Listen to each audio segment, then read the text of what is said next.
Hey, welcome to Integrative Preparedness. I'm Steve Smith. So, are cyber attacks coming? Are they imminent? I wasn't going to make one today, but I just got home and I checked the news, and I think it was off of Drudge Politico, if I'm not mistaken.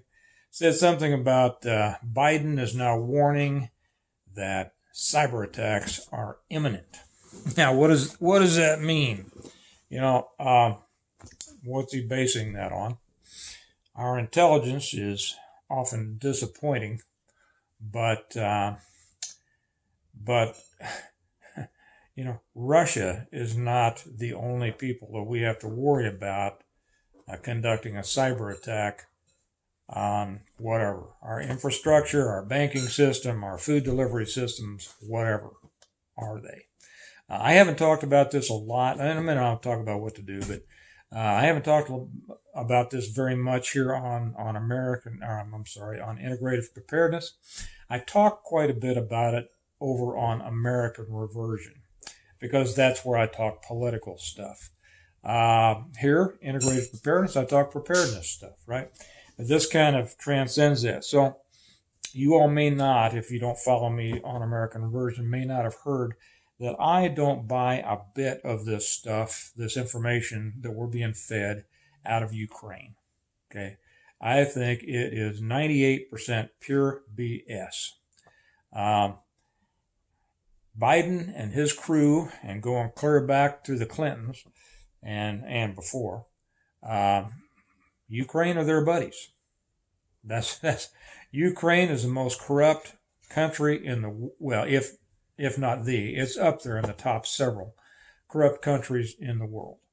It is a center of money laundering. It is a center of human trafficking. You look at their Azov battalion, it's the center of neo-Nazism. You know, the idea when and I know I'm sliding into politics here, when Putin came out and said, and I'm not a defender of Putin, although I will say that given between him and our president, I find that I agree a lot more with Putin than I do with this idiot. That could lose me some subscribers here, and I'm sorry if it well, I'm not sorry if it does. That's my opinion. I mean, Putin's, he's KGB, so he's a trained liar. Biden's a born liar. So who do you pick out of that bunch? But it reminds me a lot of things that we've been lied about in the past, going clear back to the First World War and the Second World War. They want us, they being the powers that be in our country, in the European Union, all that, they want us in a war. They want us in a war to cover our failing economy, all of the missteps that they've made with the poke. They need a war to take everybody's mind off of the real problems that we've got that they caused and take us into the next election cycle. And they're going to do everything to gin up this feeling among the American people. They're going to call Putin every name in a book. And when he said that he was going into Ukraine for a number of reasons, for denazification, everybody poo-pooed. When he said he was going in after the U.S. biolabs, everybody said that's a lie.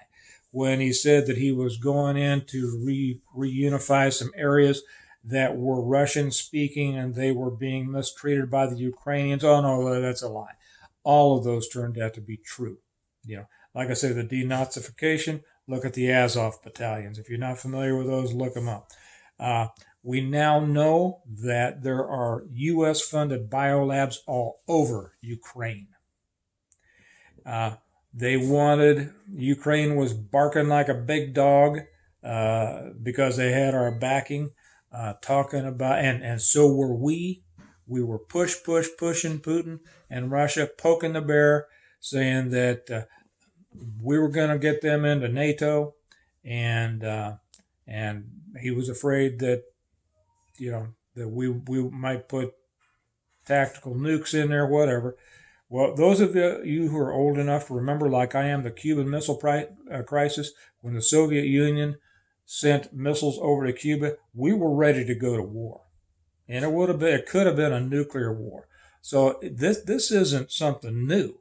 We don't want them on our doorstep, and they don't want us on their doorstep. And we are the ones starting the fight in this. Too many people out there. I'm going to make one here in the next couple of days, some advice to young men about don't get wrapped up in this stuff. I see these stories about young men going over there to fight for freedom in Ukraine, right? Fight for democracy. You boys don't know what you're talking about. Stop it. Slow down. Start learning what the real situation is. Because just like they have in many other situations, our government is wrapping this piece of dog poop in a bunch of flowers and flags and feelings and sayings of patriotism and standing up for democracy and around the world, and it is BS. Okay, so now they're doing everything in the world to make everybody as afraid as they can be of Putin. Okay, so that we can go in there and have ourselves a happy little war and make the millionaires billionaires and make the billionaires multi-billionaires. That's always the way it works. If you haven't read War is a Racket by Smedley Butler, go read it. I've got it over on my bookshelf. I should have had it here to show you, but you can get it on Amazon. Okay, read it. It's a small little book, about 45 pages, and it explains exactly what many of us have come to find out ourselves. So Biden comes out now and he says, he says he gets this from our intelligence community. Our intelligence community, I can't say what I think about it and keep this family friendly. Our intelligence community is 90, they may be 5% true believers. I knew a couple. And 95% politically motivated, a world of their own. They want to control naturally. They're more about controlling information and guiding information than getting information. Let me put it that way. Or molding information to make it say what they want others to believe that it says. Okay? They're politically driven. They want us in a war too. So now Biden says he has it on good authority that a cyber attack by Russia, those dirty rotten Ruskies, is imminent. Imminent. Maybe so. I have no doubt that a cyber attack could be imminent. I have my doubts whether it's Russia going to do it. I wouldn't be surprised if it was us who were going to do it to ourselves and blame it on Russia. Anybody remember Gulf of Tonkin? Anybody remember the Maine? Anybody remember something that happened on a September morn? So, are cyber attacks imminent? Could be.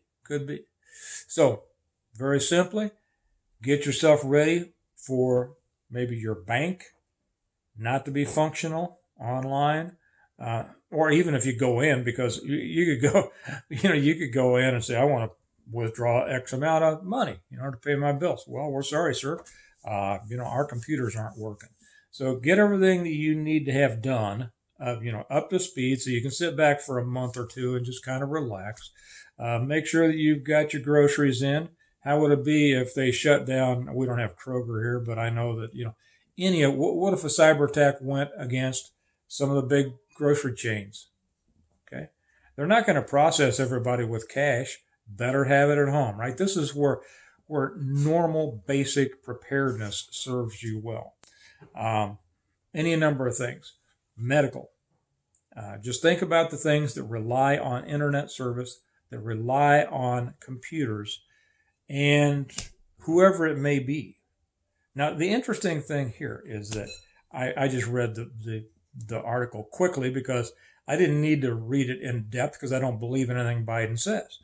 But yeah, I think it said it somewhere in there that he had no, how do you put this? No definitive information that would indicate a cyber attack on critical infrastructure, something like that. Okay. That's bureaucrat speak. Well, why not? If they were really going to do a cyber attack, wouldn't they shut down airlines? Wouldn't they shut down electrical service? Wouldn't they shut down cell towers? Wouldn't they shut down gas delivery? Wouldn't they shut down a critical infrastructure? Well, maybe, maybe not. I mean, they might decide just to throw some little barbs in and shut something down here and shut something down there and all over the place. So we've got 1,000 different little fires to put out. Okay, and it gets everybody all hot and bothered, all excited, running around like ah. But then I there's no doubt in my mind that our government could do that too. So get ready, because sometimes this is how these idiots think. I'm going to warn the people about this. I'm going to warn that those dirty rotten Ruskies are going to do this, and then we're going to do it. Tell everybody it was the Ruskies, and say, see how smart we are. See what happened? We told you so. So the next time we tell them something like put on a mask like this, whatever, they'll believe us. And we need to establish that control over them as we head into the 2022 elections. So let's keep this thing ginned up. Anyway, I'm getting back to my night of relaxation, but I just wanted to say that get ready for some cyber attacks. We'll never know who it's from, but you're either going to be prepared or not. If you're not prepared, it could suck for a while anyway, right? If you're prepared, who cares? You're not going to notice. You're ready, right? Okay. Remember, we prepare well today in order to live well tomorrow, and we prepared well so that we can live through a cyber attack tomorrow, right? Okay. Y'all have a good night. I'll talk to you later. Bye-bye.